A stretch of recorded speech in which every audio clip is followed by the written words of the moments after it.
Hello everyone. Welcome to the UPSC EPFO interview guidance program.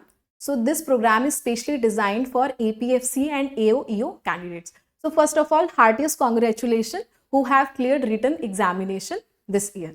So आपका जो knowledge check करना था वो आपके रिटन एग्जामिनेशन में चेक हो चुका है. अब आपके पर्सनालिटी टेस्ट में आपका पर्सनालिटी चेक होगा कि हु यू आर. ओके, कितना आपके अंदर क्लैरिटी ऑफ थॉट्स हैं, कैसे आप बैलेंस जजमेंट रखते हो, ओके, या कैसे आप स्ट्रेस हैंडल करते हो. ओके, सो आज ये सेशन इसी पर है. सबसे पहले हम देखेंगे इसमें कि रिटन एग्जामिनेशन में हमारी नॉलेज चेक ऑलरेडी हो चुकी है, लेकिन अब इंटरव्यू में इंटरव्यू माइंडसेट क्या रहता है, उसमें आपका पर्सनैलिटी का असेसमेंट होता है. ठीक है, कि हाँ, आपकी सुटेबिलिटी देखी जाती है एज ए पब्लिक ऑफिसर कि आपके अंदर ऑफिसर के कौन कौन से ट्रेड्स हैं. So it's not a test of what you know but who you are. Okay, so ये 4 पिलर्स हैं इवेल्युएशन के, जिसपे आपको बोर्ड्स मेंबर जो हैं आपको चेक करेंगे. सबसे पहले वो चेक करेंगे आपकी क्लैरिटी ऑफ थॉट्स. दूसरा, आपकी क्रिटिकल थिंकिंग की आपका जजमेंट कितना बैलेंस है. थर्ड है आपका इमोशनल स्टेबिलिटी, कि आप कितना ग्रेसफुली एक्ट करते हो अंडर प्रेशर.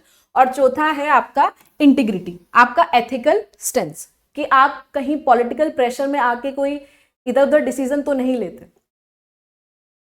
सो सबसे पहले हम इसमें देखेंगे कि कॉम्पोजिशन क्या है बोर्ड मेंबर का. तो आपके 4 to 5 मेंबर्स रहेंगे इसमें. एक आपके यूपीएससी के चेयरपर्सन रहेंगे और आपके दूसरे अदर पर्सन रहेंगे. ठीक है, एक ग्रिल फैक्टर ये है कि आप एक मेंबर से एक्सपेक्ट करिएगा ही कि वो आपको क्या करेंगे, आपका स्ट्रेस का टेस्ट करेंगे, आपके ओपिनियंस को चैलेंज करेंगे हर बार. ओके, सो आपको अपना काम कंपोजर मेंटेन रखना है.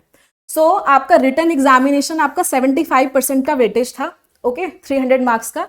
और अब जो इंटरव्यू है उसका 25% का वेटेज है, जो कि आपका 100 मार्क्स का है. और जितने लोगों ने रिटन एग्जामिनेशन क्लियर किया है, ठीक है, इंटरव्यू के लिए पर वैकेंसी 3 कैंडिडेट्स को बुलाया जाता है हर बार अप्रॉक्स. ठीक है, तो इंटरव्यू के लिए जो क्वालिफाइंग मार्क्स आपके रहेंगे 50 रहेंगे आपके अनरिजर्व के लिए, ओबीसी के लिए 45, एससी एसटी और आपके फिजिकली हैंडीकैप के लिए कितने मार्क्स रहेंगे, 40 मार्क्स रहेंगे. सो सबसे पहले आपको 3 कोर एरियाज पे काम करना है. सबसे पहले आपको ईपीएफओ एज एन ऑर्गेनाइजेशन के बारे में सब कुछ पता होना चाहिए. दूसरा, आपके जितना भी स्टैटिक डोमेन है. दूसरा, आपका डेफ, जहां से 70% ऑफ द क्वेश्चंस पूछे जाएंगे. और तीसरा है आपका करंट अफेयर, जो भी चीजें न्यूज में चल रही हैं, जो भी डिबेट्स चल रही हैं, वो आपको सब क्या करना है, उसको प्रिपेयर करके रखना है. और आप कोशिश कीजिए कि सबके क्या बनाए, आप नोट्स बना लें. ओके, सो पहला हम कोर एरिया देख रहे हैं इसमें ऑर्गेनाइजेशन ईपीएफओ की. 1952 में ईपीएफओ का जो एक्ट इनेक्ट किया गया, या प्रेजेंट में world largest social security organisation है, या जो इसका ये डॉक्यूमेंट है विजन डॉक्यूमेंट 2047, इसके एम्स एंड ऑब्जेक्टिव क्या है. आपको हायरकी पता होनी चाहिए. सबसे पहले एओ ईओ का आपका सिलेक्शन होता है, उसके बाद एपीएफसी आप क्या बनते हो, असिस्टेंट प्रोविडेंट फंड कमिश्नर. उसके बाद आप 2 स्टेज होती है आपकी, रीजनल प्रोविडेंट फंड कमिश्नर. उसके बाद आपका जो सबसे हाईएस्ट इसमें हायरकी में है वो आपके सेंट्रल प्रोविडेंट फंड कमिश्नर. तो ये भी आपको बेसिक चीजें पता होनी चाहिए. ओके, आगे बढ़ते हैं हम इसमें.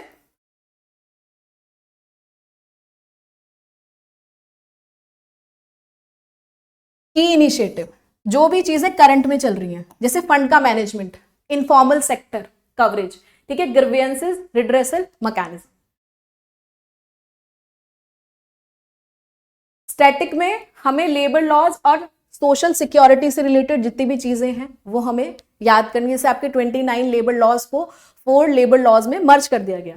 ओके, जैसे आपका code on wages, code on social security, industrial relation code और ओएसएच यानी कि आपका ऑक्यूपेशनल सेफ्टी हजार कोड. ये आपको अच्छे से इसके भी प्रिपरेशन करनी है.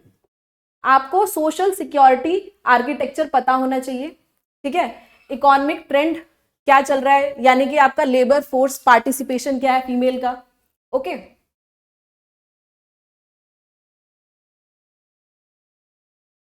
दूसरा कोर एरिया है आपका डेफ का.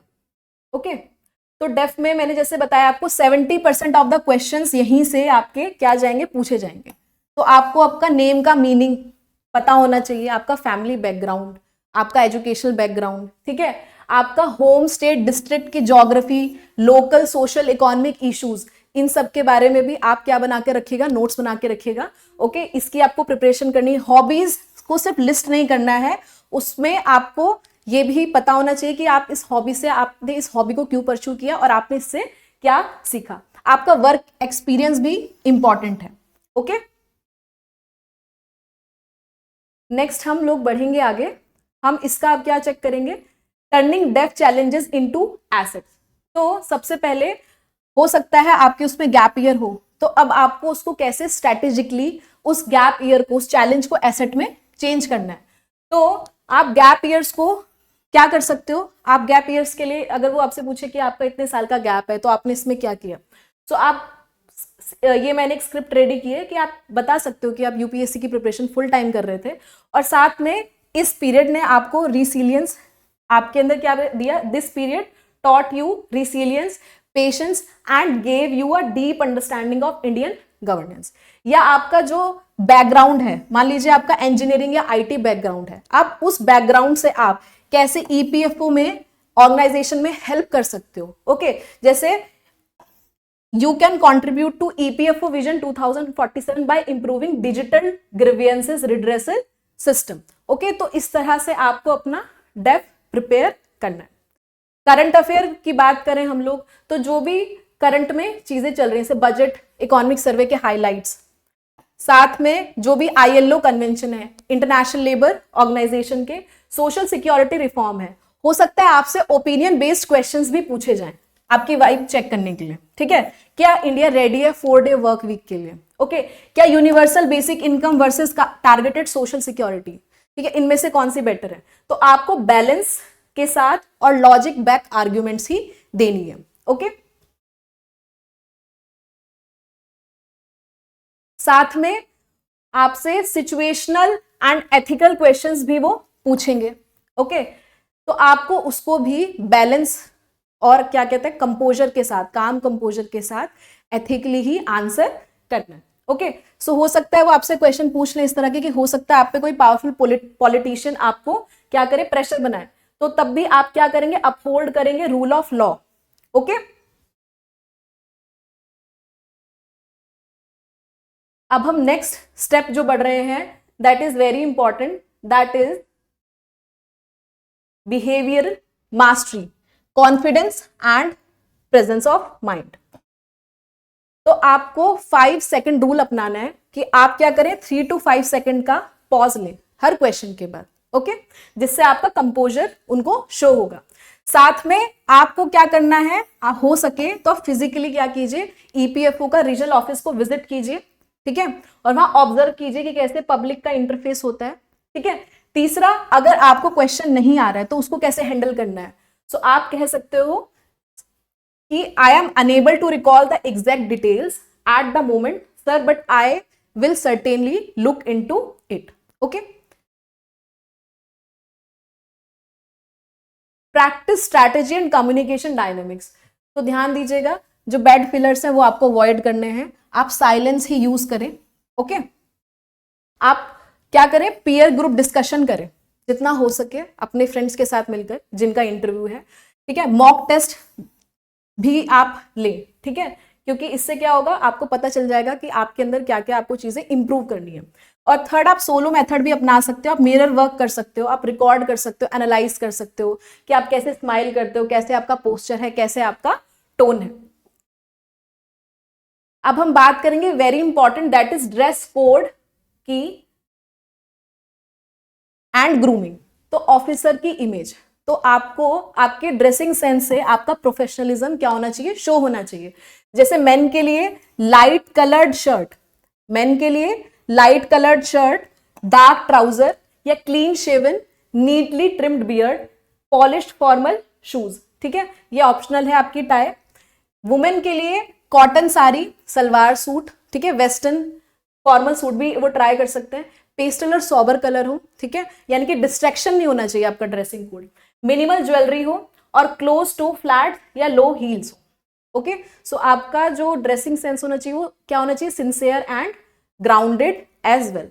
और यूनिक वैल्यू प्रपोजिशन, वो आपसे जरूर पूछेंगे कि हमें आपको हायर क्यों करना चाहिए, why will we hire you, okay, या why will we select you. तो आपको क्या करना है, इन 3 चीजों पे ध्यान देना है। सबसे पहले ध्यान देना है administrative integrity, okay, administrative integrity, दूसरा एम्पैथी और तीसरा पब्लिक सर्विस।